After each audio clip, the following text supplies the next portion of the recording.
Moral theology is a sub-area of theology in general that focuses on God as our ultimate end, right? The ultimate purpose of our life and of our Christian vocation. So moral theology, as all theology, is primarily about studying God himself, but it's studying him as the purpose of our lives here. And because of that focus, moral theology also concentrates on the necessary and useful means in order to advance towards union with God.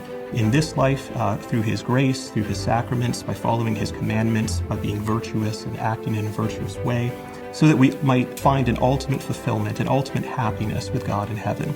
That's really an important takeaway in the study of theology here at the graduate school. We're studying God as the ultimate object of our happiness, the one that if we are in union with him, we will be completely fulfilled. Oftentimes people think about the moral life, and especially when they'll think about Catholic teaching, they think about the moral life as a hindrance to their freedom, a hindrance to their happiness. It's exactly the opposite, right? All of the teachings of the church, all of the commandments, all of the laws are there in order to facilitate our advancement, towards union with God and ultimate fulfillment in him. And they're given as rules so that we can avoid other things that would distract us, right, from that ultimate goal.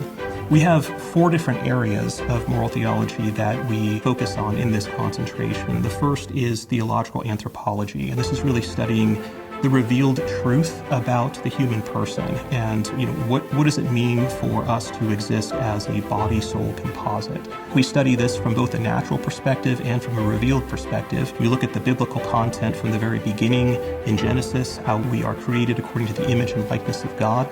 Then we look at how is it that God the Son became man and provided us a model for how we ought to act according to that image and to increase in that likeness. So theological anthropology provides the kind of basis, the foundation for the rest of the moral theology concentration.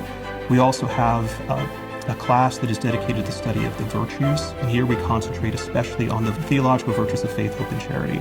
These virtues are all about conforming our minds and our wills, right, to God himself in terms of his truth and his goodness. And all of the other virtues are seen in light of that context in terms of aids to advancing and further knowing and loving God. We then have a course called Sexual and Biomedical Ethics. And this is where we study various timely topics, trying to navigate through the confusion that is all around us, in society, about what is sexuality, what is it for, so we look at this also from a perspective of natural law and revealed truth. And finally we have a course in Catholic social teachings, which especially applies the moral teachings of the gospel to considerations of the social order. So we're not just looking at how is it that we might advance personally, but how can we contribute to conditions for a collective or a corporate advancement towards this ultimate human fulfillment. It's like our Lord Jesus said, the truth will set you free, and there is no true freedom unless there is an appreciation of and a following of what is true, what's true about our nature, what's true about the world in which we live, what's true about God and his vocation for us.